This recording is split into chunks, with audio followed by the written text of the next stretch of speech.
Hey there, it's Sean here from Micro Budget Film Lab, and I wanted to talk to you today about filmmaker paralysis, which sounds like a terrible disease that you would take to a doctor, but it's not, and it's one that is curable. So what do I mean by filmmaker paralysis? Well, I get emails from a lot of people and a lot of filmmakers, and I have a bunch of friends who are filmmakers, and a lot of them, maybe a majority of them, find themselves stuck. And they can't move forward with their film projects, they can't move forward with their career, they don't know what to do, they are on a gerbil wheel of just like doing the same things over and over again, hoping that eventually they'll break through and be able to make their movie. Now, so it got me thinking a lot about this aspect of filmmaker paralysis and where it comes from and how to deal with it and so on. And I think there's really, there's three kinds of filmmaker paralysis, and I want to talk about those first of all, and then I'm going to follow up this video with separate videos talking about how to overcome filmmaker paralysis. So the three sources of filmmaker paralysis, I think, are financial, organizational, and creative. Now, financial is probably pretty obvious. People think about making a movie and they think, oh my God, this is going to cost so much money. There's no way I can make this movie.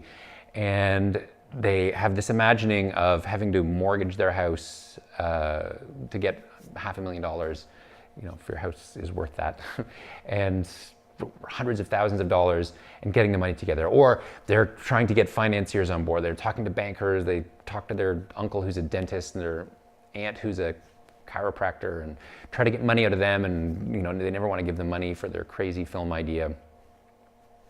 And so people wait around.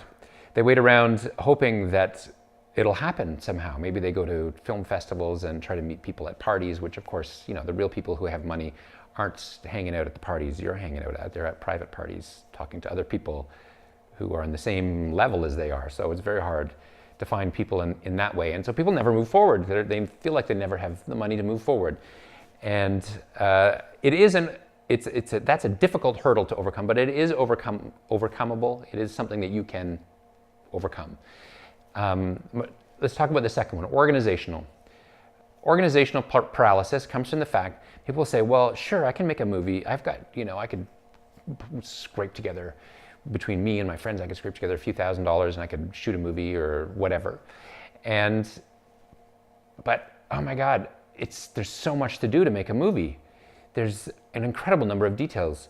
It's true, a film can be a very complicated machine. I mean, more or less depending on what you're doing in the movie, of course.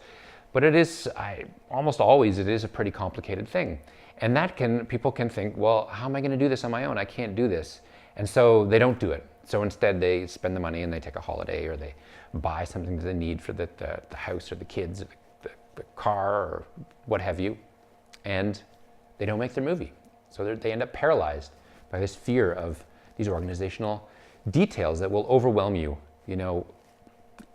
from every aspect. You could be thinking about it in terms of production, you could be thinking about it in terms of post-production, you could be thinking about it in terms of distribution and deliverables and legal aspects and so on. All those things fall under the organizational details that paralyze filmmakers. And the third way is creative, that people think, yeah, you know what, I could do that, I could come up with the money for this, yeah, I could, pull together a plan and execute that plan in order to shoot a movie. I have those skills. I feel good about that. I have, whatever connections. I could do that, but I can't come up with a story. Oh my God, I can't find a script that's any good. I can't come up with a story that's any good. I don't feel confident writing a screenplay. How am I gonna make this movie if I don't have a good creative package? Something that's unique and fresh and different, something that's never been done before, that's awesome.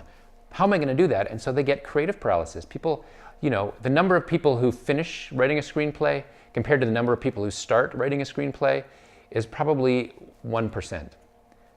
It's an incredibly small number. People very rarely get beyond the concept stage, and if they get beyond the concept stage and they sit down and they start writing, they almost never finish the screenplay. And again, this is a problem that we can overcome. We can work on this together, you and I, okay?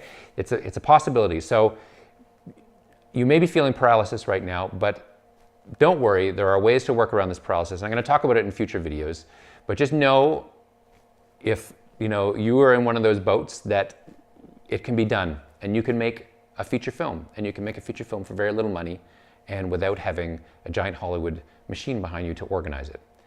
So now tell me if you are suffering from filmmaker paralysis, and what's your reason? Why are you paralyzed? What's stopping you from making your feature film? I want to know because it helps me also to think about what kind of things I can put out there, people I can interview, roundtables I can do that can help filmmakers move forward with their projects, because that's what it's about, is creating new voices and new stories and new cinema in order to move cinema forward as an art form and to move our careers forward. So I look forward to hearing from you.